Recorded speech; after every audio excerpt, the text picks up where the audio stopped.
Hey, Composing Gloves here, and today we're going to be looking at making a Reese with Sytrus. So, Reeses are pretty easy to make. Their concept is relatively simple. You make one tone, so here's my first tone, and make another tone, and then you put an offset of a couple, like 5 hertz, 6 hertz, somewhere in that range, and you'll get this sort of sound. And so I have a little demo showing this.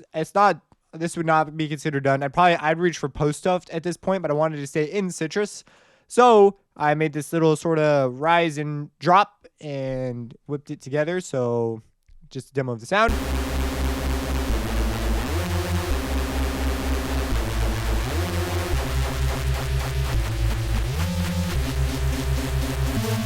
I like that.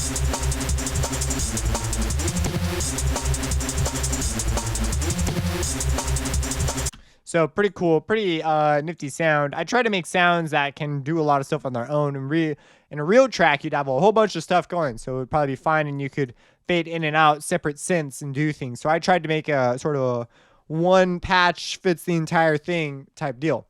So I have these two as saw waves. These are my Reese. This is what creates the Reese effect. So this one's at 2. This one's got an offset of 4 hertz, and they're both saw waves. And one is actually modulating itself a little bit. So I got a little bit of a feedback. 3 is modulating 2. 3 is just been pitched down an octave and is a triangle wave. 5 is modulating 1. And it's this sort of pseudo, almost a saw wave, triangle wave thing. 4 is coming out as a separate sub. So it's responsible for a lot of the bass that's going on. Because without 4, it's like emptying the bass. And that's what gives it that, like, you know, the big, oh yeah, man, bro, dude. So let's make one. Let's make a patch. So come over here, grab a Sytrus. Don't you love it when tutorials are like, first, open up FL Studios? It's like, you think?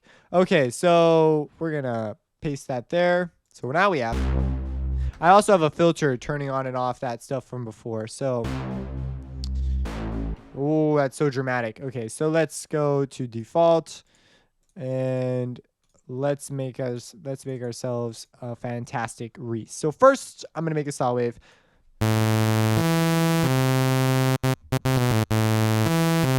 I could probably get even more creative with what I was doing with the rhythm there, but I was going pretty quick. So I'm gonna make this a saw wave and put it out, and I'm gonna move it up 4 hertz. You could use that.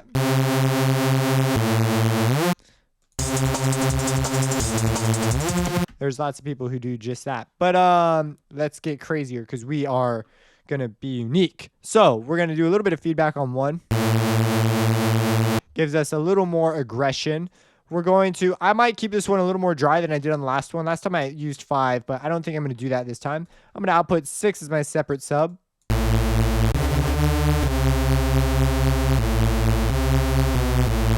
And one thing you could try is using an envelope, having it hit hard, duck back, and then come back in as you hit notes.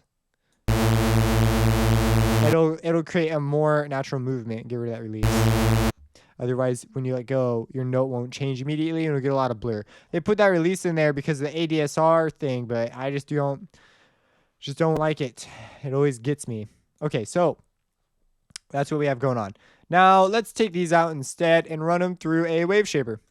I'm going to be a little more simple than the example I gave before. So we're going to run them through our filter. So now we can create an automation clip for this filter. It's the state variable filter by default, which is what I've been using because most of the time that's what I'm going to want anyways. And it's going to come up like that, sort of like whoosh, appears out of nowhere. This rising logarithmic fashion type deal right when our drums come in. And then I'm going to turn on the wave shaper. I want to hear it completely open.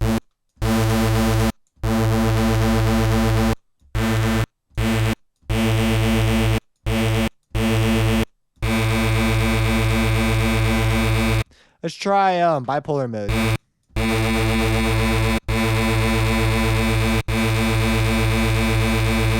I like that. Now something else we could try that I did on the last one, but it kind of muddied it up a little bit, was I used unison.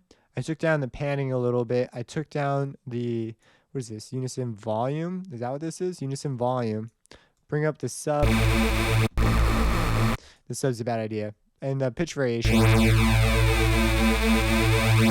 The previous example sort of made it worse. I probably would have ended.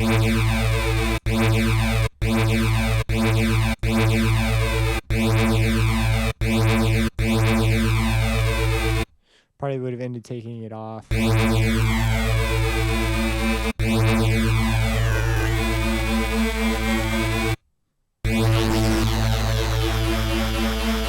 I like that. That's why I reached for 5. It's just the sine wave added quite a bit to the texture. I could even. I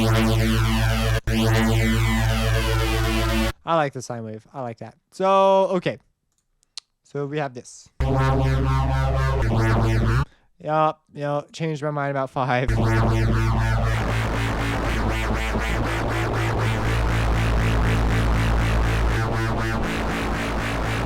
No, it's not 5. That's the speed of the Reese. That's the beating. Let's base our Reese. Let's base it on a ratio. So I'm gonna keep it pretty low, so it should be okay. But the ratios will change. So as we hit higher notes, our ratios will get closer together, and the Reese will change, as you can see, as you have now seen demonstrated. So I'm going to make it like 0.22, just arbitrarily, and here we go.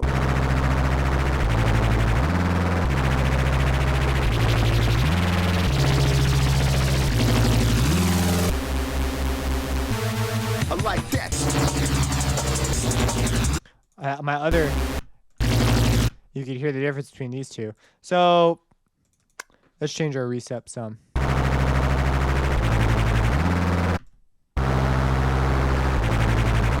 I need to mess with 2 a little bit more.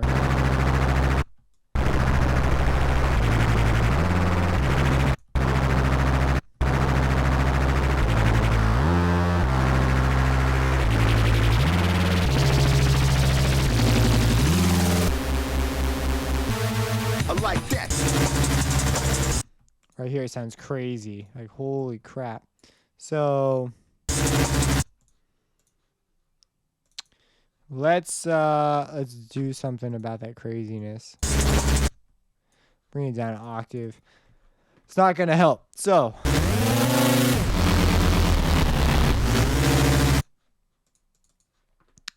it's the wave shaper.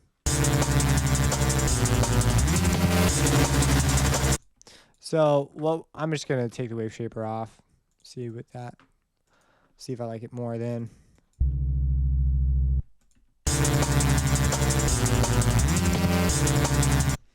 So now we are fighting the fight of the which note am I playing when you do a Reese like this. If you go too far apart, you will lose. You'll sacrifice a Reese. You'll gain a Reese, but you'll lose the tone you're playing. So you don't want to be too far apart. So usually 0.1. I went a little far.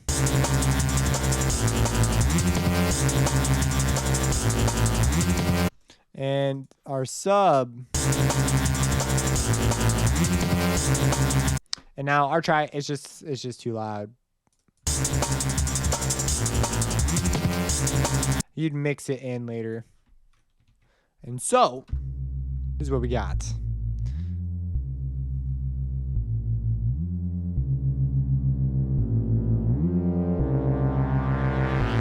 I like that.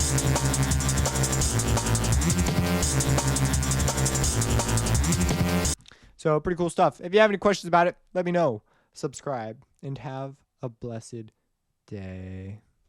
That's like something else. So here it is.